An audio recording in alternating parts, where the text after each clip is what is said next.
चरण जारी है, लेकिन आज लॉकडाउन में जो छूट मिली इसके नाम पर लोग घरों से बाहर निकल आए और सबसे ज्यादा भीड़ कहां नजर आई? शराब की दुकानों पर। दुकान खुलने के कई घंटे पहले से ही वहां पर लंबी लंबी कतार लग गई। दुकान खुलने से पहले ही कतार, कई जगहों पर धक्का मुक्की हो गई। पुलिस को कई जगह लाठीचार्ज करना पड़ा और इसके अलावा सड़कों पर भी आज गाड़ियों की कतारें नजर आई। कोरोना की दहशत और लॉकडाउन के सन्नाटे में 40 दिन गुजार चुकी दिल्ली आज बदली बदली नजर आ रही थी। दिल्ली के दिलवाले आज दिल खोलकर शराब की दुकानों पर पैसा लुटाने निकल पड़े। लोगों में शराब के लिए सब्र की ऐसी कमी थी कि दुकान खुलने के तय समय से पहले ही लाइन लग गई। दिल्ली की अलग अलग 8 जगहों की तस्वीरें देखिए। दिल्ली कोरोना के लिहाज से रेड जोन है, लेकिन शराब की दुकानों को देखकर ऐसा लग रहा था जैसे दिल्ली कोरोना के संक्रमण से पूरी तरह से मुक्त हो चुकी है। इतना परेशानी उतारे एक क्वार्टर के लिए, खाली डेढ़ महीना हो गया ना, अभी पिया नहीं। पुलिस के लिए दिल्ली की वाइन शॉप पर जुटी भीड़ को संभालने की बड़ी चुनौती थी। कई जगह पुलिस को लाठी भी चलानी पड़ी। दिल्ली के पास गाजियाबाद में भी लोग सुबह से लाइन में खड़े थे, लेकिन प्रशासन ने शराब की दुकानों को खुलने ही नहीं दिया। जबकि नोएडा में भी शराब की दुकानों पर भारी भीड़ उमड़ी। शराब की दुकानों के बाहर पुलिस की तैनाती थी। नोएडा में पुलिस ने सोशल डिस्टेंसिंग का पालन कराने की पूरी कोशिश की। दिल्ली के पास नोएडा में शराब की दुकानों के बाहर पुलिस की तैनाती थी। सोशल डिस्टेंसिंग का पालन कराने के लिए गोल घेरा बनाया गया था। पुलिस के साथ आरएएफ के जवान भी मौजूद थे। लाइन यहां भी लंबी थी, लेकिन पुलिस की सख्ती की वजह से अफरा तफरी का माहौल नहीं बना। सबसे पहले लोगों को कहीं ना कहीं याद आया है, वो आया है इस दुकान पर याद आना। आप देख सकते हैं खुद तस्वीरों में कि फिलहाल वाइन और बियर की शॉप्स पर बेहद ज्यादा भीड़ नजर आ रही है। और इस भीड़ का मतलब मैं आपको समझाऊं तो ये वो सोशल डिस्टेंसिंग समझने वाली भीड़ नहीं है। ये भीड़ सिर्फ कहीं ना कहीं उस नशे का इंतजार करने वाली भीड़ है। गाजियाबाद में शराब की दुकानों को खोलने के लिए समीक्षा शुरू हो गई, लेकिन सुबह लॉकडाउन के नियमों की धज्जियां कई जगह पर उड़ाई गई। गाजियाबाद में शर्तों के मुताबिक दुकानें खुली। बाजार खुलने के बाद काफी भीड़ नजर आई। 2 व्हीलर पर 2 से 3 लोग सफर करते दिखे। शराब की दुकानों पर भीड़ की वजह सिर्फ 40 दिनों का लंबा लॉकडाउन नहीं है, बल्कि ये डर भी है कि कहीं शराब की दुकानें फिर से बंद ना हो जाएं। यही वजह है कि कई लोग सिर्फ शराब का स्टॉक जमा करने के लिए कई लोगों को साथ लेकर लाइन में लग गए। आंध्र प्रदेश के चित्तूर की तस्वीरें देखिए। यहां शराब की दुकानों पर हजारों लोगों की भीड़ पहुंच गई। इस भीड़ को संभालने के लिए सिर्फ चंद पुलिस वाले थे। गांव के लोगों को बार बार पुलिस एक दूसरे से दूर रहने के लिए समझाती रही, लेकिन भीड़ बढ़ने के साथ धक्का मुक्की भी बढ़ती रही।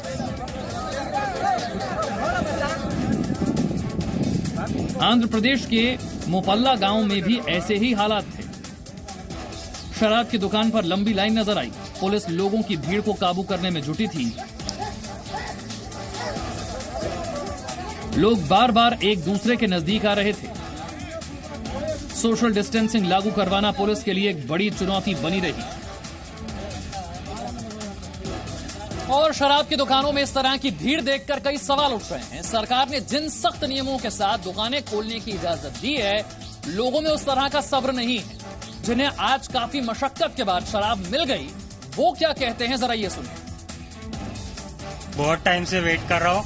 2 से 2.5 महीने हो गए, मैंने पिया नहीं। उठूंगा दारू पीऊंगा, फिर सोऊंगा, उठूंगा दारू पीऊंगा। अब नहीं रहा जाता, बस वाइन शॉप खुल जाए। कब से मैं वेट कर रहा हूँ। मैं 9 से 10 बजे से यहाँ पे आया हूँ, लाइन लगा के मैं खड़ा हूँ कब से, लेकिन बस ये वाइन शॉप खुल जाए कैसे भी करके। देखो मेरा आदमी से चला नहीं जाता, बुलाएंगे तो उनके लिए ले आ रही हूँ। मेरे को तो अपने आदमी के लिए चाहिए थी दवाई की तरह। ये देखिए दवाई। आपने कितने बोतल लिए भाई साहब? ये 6 लिया भाई साहब। कब से इंतजार कर रहे थे खुलने का? 2 महीने से। एक बार दिखाइएगा जरा। जो चाहिए था मिल गया, जिसको मिल गया खुशी की बात है। माल बहुत है, माल में कमी नहीं है, लेकिन लोग नहीं मान रहे। लोग झगड़ा करने पर उतारू हो रहे हैं। पब्लिक है जी, मान नहीं रही है, तो हमारी क्या।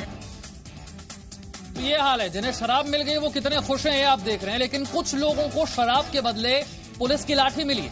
तस्वीरें महाराष्ट्र के नासिक से सामने आई, जहां पुलिस ने लोगों को सोशल डिस्टेंसिंग के लिए लाइन में लगाया, उन्हें एक दूरी बनाकर खड़े रहने के लिए कहा, लेकिन शराब लेने की हड़बड़ी में लोग धक्का मुक्की करने लगे। इसके बाद अफरा तफरी मचा रहे लोगों को पुलिस ने पीटा है।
और गुजरात के सूरत में एक बार फिर मजदूरों ने घर जाने को लेकर हंगामा किया है। सैकड़ों मजदूर घर जाने की मांग को लेकर सड़क पर उतर आए। पुलिस ने रोकने की कोशिश की तो पथराव शुरू हो गया। हालात बेकाबू होने पर पुलिस को आंसू गैस के गोले छोड़ने पड़े।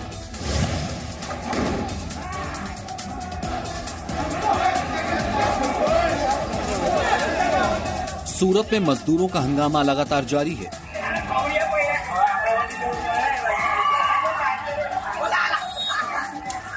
आज भी सूरत में एक बार फिर पुलिस और मजदूर आमने सामने आ गए।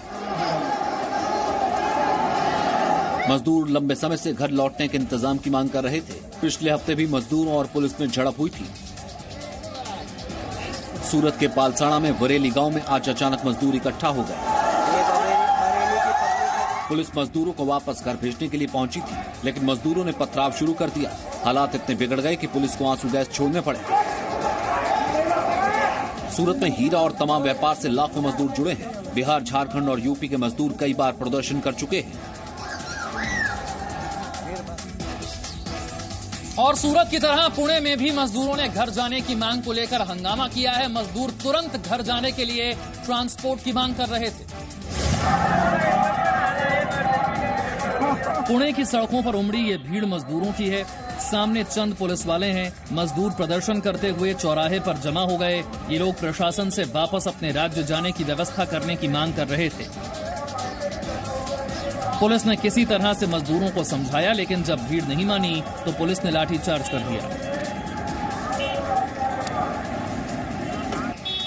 पुणे की सड़कों पर मजदूरों की भीड़ अलग अलग जगहों पर नजर आई। पुणे में मजदूर कई बार पहले भी प्रदर्शन कर चुके हैं। अब यहां के प्रशासन के लिए मजदूरों को काबू में रखना एक बड़ी चुनौती हो गया है। मुंबई में 40 दिनों से लॉकडाउन में फंसे मजदूरों को उनके घर भेजने की तैयारी के बीच अब मेडिकल सर्टिफिकेट को जरूरी बना दिया गया है।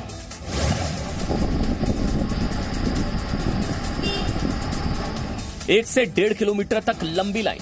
आज के माहौल में ये तस्वीर भी किसी वाइन शॉप के बाहर की लाइन जैसी लगती है, लेकिन असलियत ये है कि ये लोग बाहरी राज्यों से मुंबई में नौकरी के लिए आए थे। मेहनत मजदूरी करके कमाते थे। 40 दिनों तक ये सभी लोग मुंबई में फंसे हैं। अब सरकार ने इन्हें वापस भेजने का इंतजाम किया तो एक शर्त भी रख दी। शर्त ये कि सभी मजदूरों को मेडिकल सर्टिफिकेट दिखाना होगा। अब मुंबई के अस्पतालों में कई घंटे की लाइन में लगने के बाद 100 रुपए देकर ये लोग मेडिकल सर्टिफिकेट बनवा रहे हैं। लॉकडाउन के तीसरे चरण में मिली छूट के बाद आज दिल्ली और मुंबई की सड़कों पर काफी भीड़ थी। दिल्ली की सीमाओं पर गाड़ियों की लंबी कतार। दिल्ली और गुरुग्राम में कई दुकानें और दफ्तर खुलने की छूट के बाद आज सीमा पर गाड़ियों की लंबी लाइन नजर आई। आज लॉकडाउन 3 का पहला दिन है। इस वक्त हम दिल्ली और गुरुग्राम के बॉर्डर पर हैं और हमारे ठीक पीछे आप देखें, यहाँ लंबी लाइन लगी हुई है। जहाँ तक भी आप देख सकते हैं लोगों की, कारों की, जो गाड़ियों की लाइन है वो लगी हुई है। और ठीक हमारे पीछे यहाँ जो पुलिस है, हरियाणा पुलिस है जो बॉर्डर पे, वो लगातार लोगों को चेक कर रहे हैं, गाड़ियों से पूछ रहे हैं कि वो क्यों बॉर्डर क्रॉस कर रहे हैं दिल्ली का। नोएडा में दिल्ली से एंट्री सिर्फ पास के जरिए हो रही है, लेकिन दफ्तर खुलने की वजह से यहां भी गाड़ियों की लाइन लग गई। इस वक्त हम दिल्ली नोएडा बॉर्डर पे हैं और ये जो लॉकडाउन है 3.0, इसमें कुछ रियायत लोगों को दी गई है और इसी का असर है कि सड़कों पर अब पहले से ज्यादा गाड़ियां आपको नजर आ रही हैं। नोएडा से इस वक्त आप देख रहे हैं तस्वीरें, गाड़ियों की कतार लगी हुई है। नोएडा से दिल्ली की तरफ जाने वाली ये गाड़ियां हैं। मुंबई में भी कोरोना का संक्रमण बढ़ने के बाद से सड़कों पर सन्नाटा रहता था, लेकिन आज मुंबई की सड़कों पर बहुत ज्यादा गाड़ियां नजर आ रही थी। मुंबई उन इलाकों में से आता है, या कहूं कि देश में जिस जगह पर सबसे ज्यादा कोरोना पॉजिटिव मामले सामने आए हैं वो मुंबई ही है। और अब जब लोग लॉकडाउन 3.0 शुरुआत हो चुकी है, हम आपको दिखाने आए हैं, रियलिटी चेक करने कि इस वक्त मुंबई की सड़कों का क्या हाल है। ये जो जगह इस वक्त आप देख रहे हैं, ये तस्वीर वेस्टर्न एक्सप्रेस हाईवे की है। ये बेसिकली जो विरार से आने वाला जो क्राउड है या फिर बोरीवली के हिस्से को अंधेरी बांद्रा होते हुए दादर के हिस्से से जोड़ता है। देश में कोरोना के मामले अभी बढ़ रहे हैं, ऐसे में सरकार से मिली छूट के लिए जो शर्तें रखी गई हैं उसका पालन ही समझदारी है। जम्मू कश्मीर के हंदवाड़ा के शहीदों को श्रीनगर में श्रद्धांजलि दी गई। कल सुरक्षा बलों और आतंकियों के बीच एनकाउंटर में 21 राष्ट्रीय राइफल्स के commanding officer colonel Ashutosh Sharma, major Anuj Sood समेत 5 लोग शहीद हो गए थे। एनकाउंटर में 2 आतंकी भी मारे गए।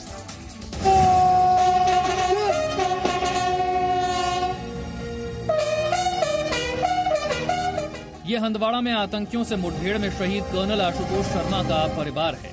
बेटी पिता की मौत से सदमे में है। फौज उनके लिए यूनिफॉर्म जो है उनका पैशन है था, उनकी प्रायोरिटी, उनका प्यार यूनिफॉर्म था। तो सबको कहीं ना कहीं ये था, समझाते थे कि थोड़ा ध्यान रखना अपना। तो बस यही बोलते थे, मैं गया ही कश्मीर में देश की सेवा के लिए, मैंने पहनी ही ये यूनिफॉर्म मजे करने के लिए नहीं, देश की सेवा के लिए पहनी है। बेटे के खोने का दर्द इन आंखों में देखा और महसूस किया जा सकता है। शहादत की खबर से मां खामोश है। बेटे की जाबाजी के सामने मां निशब्द है। भैया मेरे पास तो बोलने के लिए कोई शब्द ही नहीं है, मैं क्या बताऊं। शहीद आशुतोष शर्मा बुलंदशहर के रहने वाले थे। उनका परिवार जयपुर में रहता है। घर वालों के मुताबिक कर्नल आशुतोष ने 12 सफल ऑपरेशन किए थे। और इसी के साथ वक्त एक छोटे से ब्रेक का है, फौरन हाजिर। No signal, no worry. Presenting Z News app with live TV, latest updates and expert opinion. Available on Google Play and App Store. Download it now.